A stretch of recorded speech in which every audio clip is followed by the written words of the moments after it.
Hello friends, good evening. Hope you guys are doing well. तो friends, आज के इस सेशन से हम स्टार्ट करेंगे एक नई प्लेलिस्ट जिसका नाम है डेटा स्ट्रक्चर्स एंड एल्गोरिथम्स। तो सबसे पहले फ्रेंड्स हम देखते हैं कि डेटा क्या होता है। डेटा को फ्रेंड्स हम ये कह सकते हैं कि रॉ फैक्ट्स एंड फिगर्स जो होते हैं उसको डेटा रिजेंबल करता है। तो डेटा का मतलब होता है रॉ फैक्ट्स एंड फिगर्स।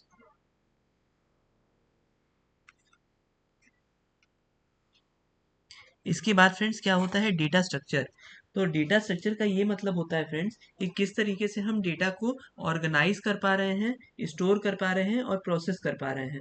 ये जो होता है ये बैकबोन होता है प्रॉब्लम सॉल्विंग का, और इसके थ्रू हम ऑर्गेनाइज कर सकते हैं और स्टोर कर सकते हैं डेटा को एफिशिएंटली।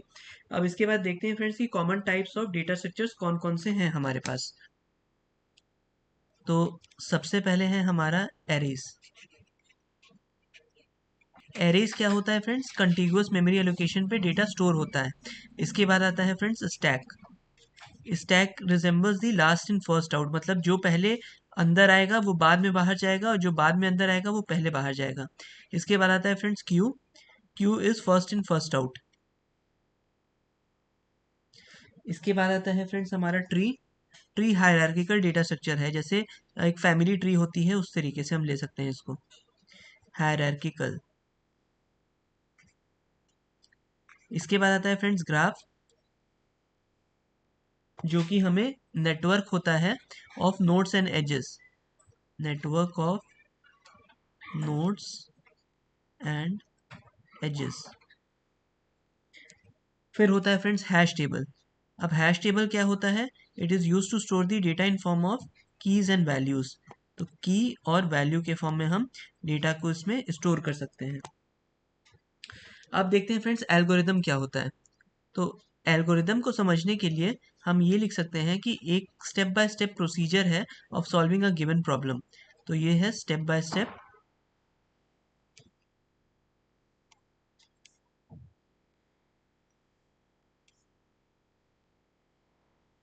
स्टेप बाय स्टेप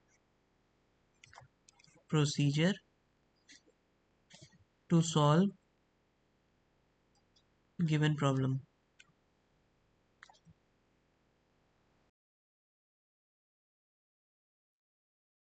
अब एल्गोरिदम्स में तीन तरीके की चीज़ें होती हैं। सबसे पहले तो सॉर्टिंग एल्गोरिदम होते हैं, जैसे कि merge sort, bubble sort, selection sort and tree sort and so on. इसके बाद आता है हमारा सर्चिंग एल्गोरिदम, जिसमें लीनियर सर्च और बाइनरी सर्च फेमस एल्गोरिदम्स हैं। इसके बाद आता है हमारे पास ग्राफ एल्गोरिदम, जिसमें डीएफएस और बीएफएस ये दोनों मेजॉरिटी ऑफ द एल्गोरिदम्स हैं। अब फ्रेंड्स हम इसके रियल लाइफ एग्जाम्पल्स देखते हैं। तो हेडिंग इसमें होगी हमारी रियल टाइम एग्जाम्पल्स। सबसे पहला जो है हमारा फ्रेंड्स वो होता है हमारा व्हाट्सएप कॉन्टैक्ट।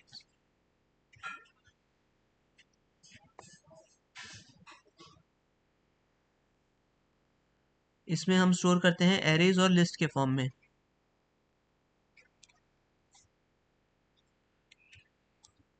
दूसरा आता है फ्रेंड्स हमारा ब्राउजर बैक बटन। इसमें हम स्टैक का यूज करते हैं।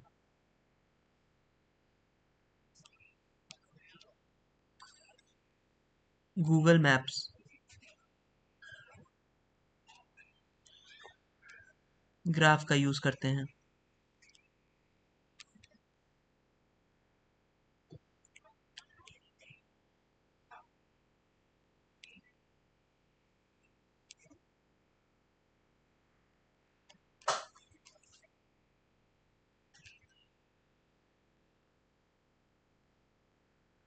और यूट्यूब सजेशंस के केस में हम ट्री या ग्राफ को यूज करते हैं। तो रियल टाइम एग्जांपल्स की बात करें फ्रेंड्स, तो सबसे पहले आता है हमारा एरेज लिस्ट, जिसको किसका इसका एग्जांपल क्या हो सकता है? व्हाट्सएप कॉन्टैक्ट्स को स्टोर करने के लिए। उसके बाद जो ब्राउज़र होता है हमारा, उसमें जो बैक बटन होता है वो स्टैक के फॉर्म में स्टोर होता है। इसके बाद आता है हमारा गूगल मैप्स। गूगल मैप्स में हम ग्राफ के फॉर्म में डेटा को स्टोर करते हैं। इसके बाद आता है यूट्यूब सजेशंस, जिसमें हम ट्रीज और ग्राफ्स को यूज़ करते हैं। इसके बाद आता है friends space and time trade off. तो space and time trade off में हम क्या देखते हैं, एक बार इसको डिफाइन कर लेते हैं। Time versus space. तो टाइम वर्सेस स्पेस में क्या होता है फ्रेंड्स, कि हमारे पास एक कोड होता है, उसकी टाइम कॉम्प्लेक्सिटी जो होती है, मतलब कितना टाइम वो ले रहा है एग्जीक्यूट करने में, इसको डिफाइन करता है। और स्पेस का मतलब कितनी मेमोरी यूज हो रही है उसको देता है। तो time complexity means the time required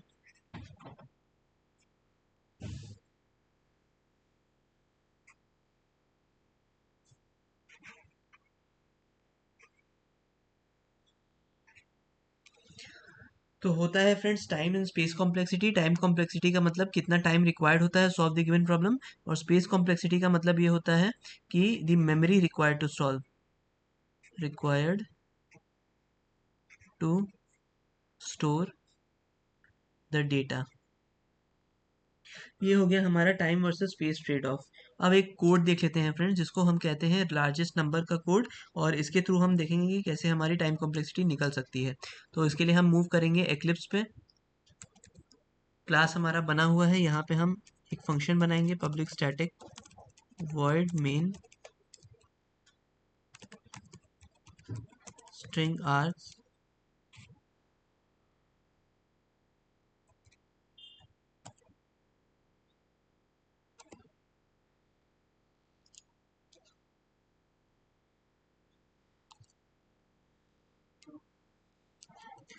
int arr square bracket equal to 3 4 6 17 5 for int I equal to 0, I less than arr dot length I plus plus। इसके बाद क्या करेंगे फ्रेंड्स, हम एक वेरिएबल लेंगे, if max is less than arr at I max equal to arr at I।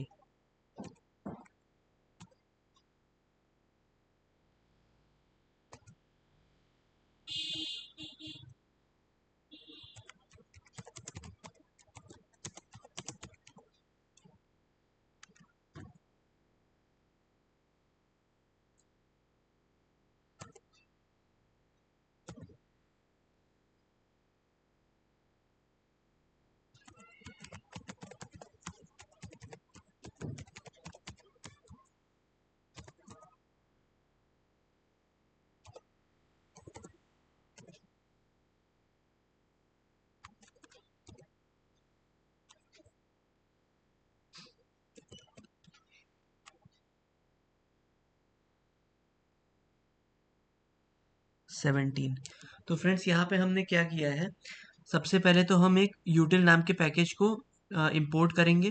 उसके बाद public static void main function लिखेंगे, एरे एक डिफाइंड होगा, उसमें मैक्सिमम वैल्यू को इनिशियली फर्स्ट एलिमेंट को पॉइंट कराएंगे। इसके बाद 1 से लेके लास्ट इंडेक्स तक देखेंगे कि अगर मैक्स की value less than ARR at I है, तो मैक्स को हम ARR आई के बराबर कर देंगे, और system dot out dot println करके मैक्स को हम स्टोर कर लेंगे। तो ये था फ्रेंड्स हमारा कोड, जिसमें हमने देखा कि किस तरीके से लार्जेस्ट नंबर को हम देख सकते हैं। इसके बाद आता है फ्लो चार्ट और सूडो कोड। सूडो कोड देख लेते हैं फ्रेंड्स।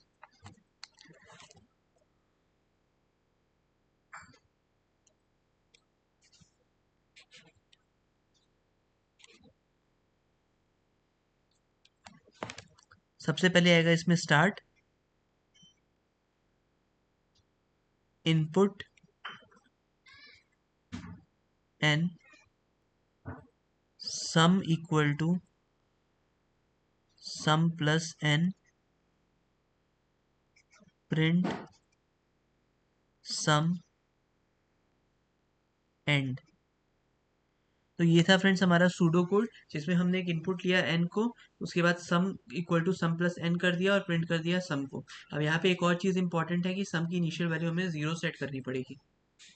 इसके बाद फ्रेंड आता है टाइम कॉम्प्लेक्सिटी और big O notation. Time complexity का क्या मतलब होता है, जैसे हमने पहले देखा कि किसी भी एल्गोरिदम को या किसी भी कोड को एग्जीक्यूट करने में कितना टाइम रिक्वायर्ड होता है, उसको हम कहते हैं time complexity. Big O notation का मतलब हमारे पास 3 केसेस होते हैं, big, worst, better, best and worst, और बेटर या एवरेज, बेस्ट एंड वर्स्ट। तो एक बार उसको देख लेते हैं। यहाँ पे हमने देखा बिग ओ नोटेशन, जिसमें हमने पढ़ा कि सबसे पहले तो हम बेस्ट केस देखेंगे, वर्स्ट केस देखेंगे, एवरेज केस देखेंगे। इसको हम फ्रेंड्स कोड के थ्रू देखने की कोशिश करते हैं।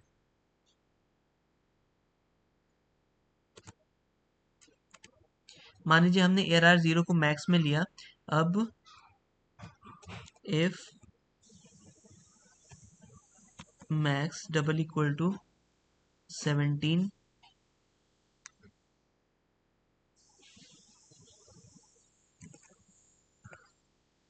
3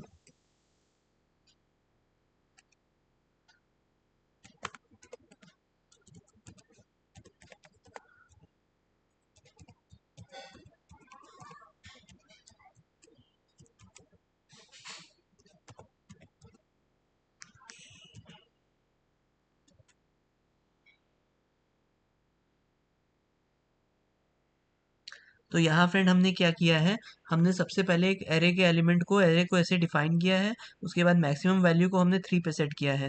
फिर हमने देखा कि अगर मैक्स की वैल्यू 3 है तो हम simple system dot out print कर रहे हैं बेस्ट को। इसका ये मतलब है फ्रेंड्स कि ये हर बार ट्रू होगा केस, और इसको एग्जीक्यूट करने के लिए ऑर्डर 1 टाइम लगेगा, which is the best case. तो बेस्ट केस के केस में यहाँ पे ऑर्डर 1 लगेगा, वर्स्ट में इसे ऑर्डर n लगेगा, और एवरेज में भी इसे ऑर्डर n लगेगा।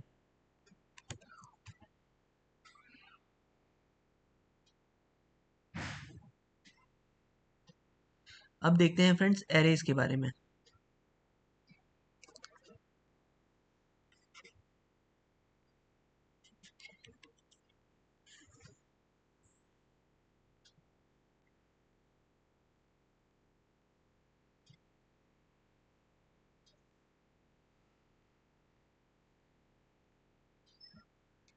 तो फ्रेंड्स एरेज हमारा कंटिग्यूअस मेमोरी एलोकेशन में स्टोर होते हैं वैल्यूज, और उसके बाद हम क्या करते हैं, इसको इंडेक्सेस से डिनोट करते हैं।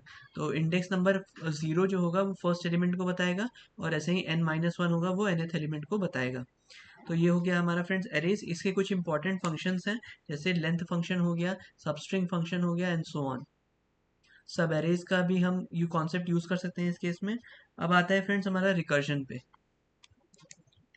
तो रिकर्जन क्या होता है friends, basically it is the function calling itself, function calling itself. इस केस में होता है क्या फ्रेंड्स कि हमारा फंक्शन जो है वो खुद को कॉल करेगा, लेकिन जो पैरामीटर पास होगा वो पैरामीटर उसमें स्मॉलर इनपुट के लिए होगा, क्योंकि अगर हम ऐसा नहीं करते हैं तो ये इनफाइनाइट लूप इसमें चल सकता है।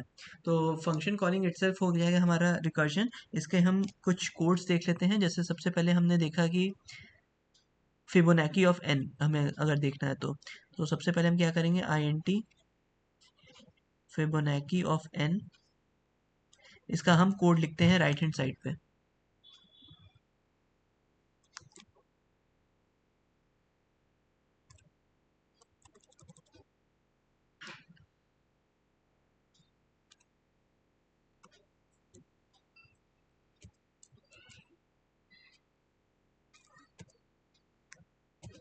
फिबोनाची ऑफ 5 दिया हमने यहाँ पे। इसके बाद हम क्या करेंगे,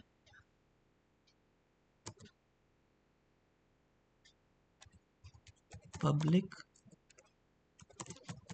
static int fib int n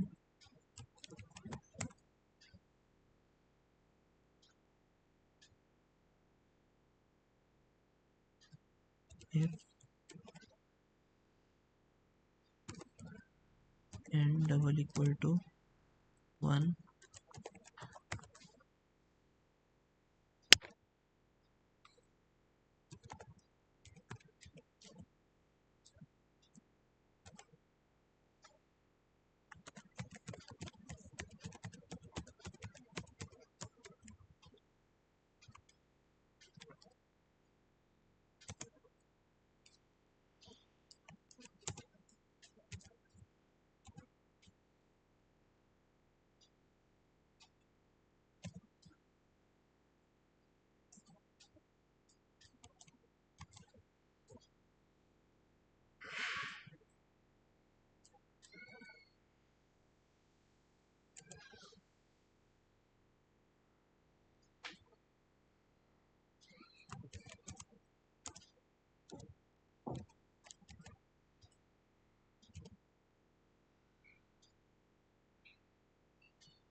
ये 8 आ गया है फ्रेंड्स।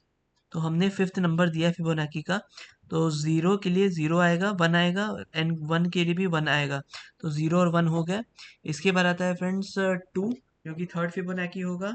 फिर आता है फ्रेंड्स हमारा 5, जो कि फोर्थ फिबोनाकी होगा। और 8, जो कि फिफ्थ फिबोनाकी होगा। तो ये था फ्रेंड्स हमारा फिबोनाकी ऑफ एन का कोड। अब फ्रेंड्स देखते हैं कि क्या होता है बैक ट्रैकिंग। तो हमें क्या करना है फ्रेंड्स, हमें बैक ट्रैकिंग के केस में हर एक स्टेप पे हम जो देखेंगे उसको पूरा ट्रेवर्स करेंगे। मतलब कि किसी भी पाथ पे हम गए तो उस पाथ को पूरी तरह ट्रेवर्स करके फिर वापस आएंगे। वापस आते समय जो दूसरे पाथ होंगे उनको भी ट्रेवर्स कर देंगे। तो बैक ट्रैकिंग के केस में हमारा, एक बार मैं लिख देता हूँ यहाँ पे।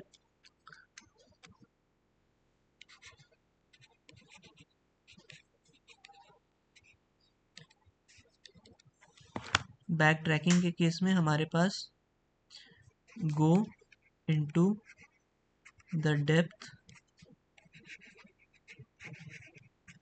and calculate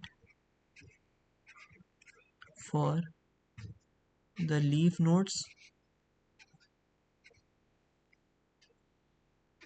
return back and calculate for rest। अब जैसे फ्रेंड्स बैक ट्रैकिंग के केस में हमारे पास होता है कि हम कैलकुलेट करते हैं किसी चीज़ को लीफ नोड्स तक जाके, रिटर्न बैक आते हैं और कैलकुलेट करते हैं for the rest of the nodes. तो ये था फ्रेंड्स हमारा बैक ट्रैकिंग। अब बैक ट्रैकिंग के केस में मैं आपको एक क्वेश्चन दे रहा हूँ यहाँ पे कि हमें क्या करना है फ्रेंड्स, कि हमें प्रिंट करना है बाइनरी स्ट्रिंग्स ऑफ साइज 3। तो आप एक बार इसको ट्राई करिएगा। हम क्या करेंगे फ्रेंड्स, नेक्स्ट क्लास में पहले ये वाली प्रॉब्लम देखेंगे, उसके बाद से हम नेक्स्ट टॉपिक्स पे मूव ऑन करेंगे। फ्रेंड्स इस सेशन को यहाँ पे वाइंड अप करते हैं। और इन केस अगर आपके कुछ डाउट्स हैं तो आप उसको ग्रुप पे शेयर कर दीजिएगा। We will resolve it. तब तक के लिए थैंक्स।